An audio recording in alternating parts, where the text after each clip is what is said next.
ગતિ કોને કહેવામાં આવે છે અને ગતિના પ્રકાર કેટલા છે તે આ એક્ટિવિટી દ્વારા હું સમજાવવા માંગુ છું। તો ગતિ કોને કહેવામાં આવે છે? જ્યારે કોઈ પદાર્થ બીજા કોઈ સ્થિર પદાર્થની સાપેક્ષ પોતાનું સ્થાન બદલતો હોય તો તે પદાર્થ ગતિમાં છે એમ કહેવાય। હવે ગતિના પ્રકાર કેટલા છે? તો કે 4 પ્રકારમાં એને વર્ણવવામાં આવ્યું છે। સુરેખ ગતિ, અસ્તવ્યસ્ત ગતિ, આંદોલિત ગતિ અને વર્તુળાકાર ગતિ। તો પહેલા આપણે સુરેખ ગતિ એટલે શું? તો કે સીધી રેખામાં જે ગતિ કરતા હોય તેને આપણે સુરેખ ગતિ કહેવામાં આવે છે। તો સીધી રેખામાં ગતિ કરતા આ સૈનિકોને જે કૂચ કરે છે તેને આપણે સીધી રેખામાં ગતિ કરતા જોયા હશે। તો જોઈએ આપણે આ જે એક્ટિવિટી કરેલી છે તે સીધી રેખામાં ગતિ કરે છે, બરાબર છે। એના પછી આવે છે અસ્તવ્યસ્ત ગતિ।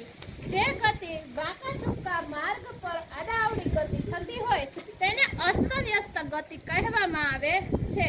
તો આ અસ્તવ્યસ્ત ગતિનું આપણે ઉદાહરણ જોઈએ। સાપ છે એ આડાઅવળી રીતે ચાલે છે અથવા તો કોઈ પક્ષી અને મચ્છરની ગતિ છે એ પણ તે વાંકા ચૂકો એટલે કે ગમે ત્યાં ચાલી શકે છે, તો એને અસ્તવ્યસ્ત ગતિ કહેવામાં આવે છે।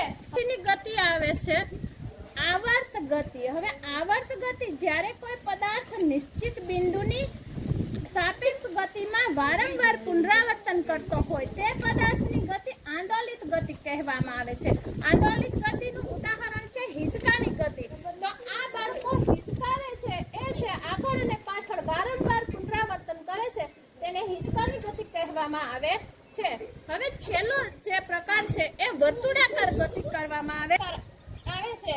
વર્તુળાકાર ગતિ કોને કહેવામાં આવે છે? એક નિશ્ચિત બિંદુની આસપાસ ઘૂમતા પદાર્થની ગતિને વર્તુળાકાર ગતિ કહેવામાં આવે છે। આની સમજ આપણે એક ઘડિયાળના કાંટા જે રીતે ગોળ ફરે છે તેના આ ઉદાહરણ દ્વારા આપણે સમજાવીશું કે ઘડિયાળનો કાંટો ક્યાં છે અને કઈ રીતે ગતિ કરે છે તે વર્તુળાકારમાં ગતિ કરે છે તેની સમજ આપીશું। મોટો કાંટો 8 ઉપર છે અને મોટો કાંટો 12 ઉપર છે અને નાનો કાંટો 8 ઉપર હોવાથી અત્યારે આપણે 8 વાગ્યા તેમ કહીશું। હવે તમારે પાછું ફરવાનું છે કે કઈ રીતે 8 માંથી પાછા 9 વાગે છે।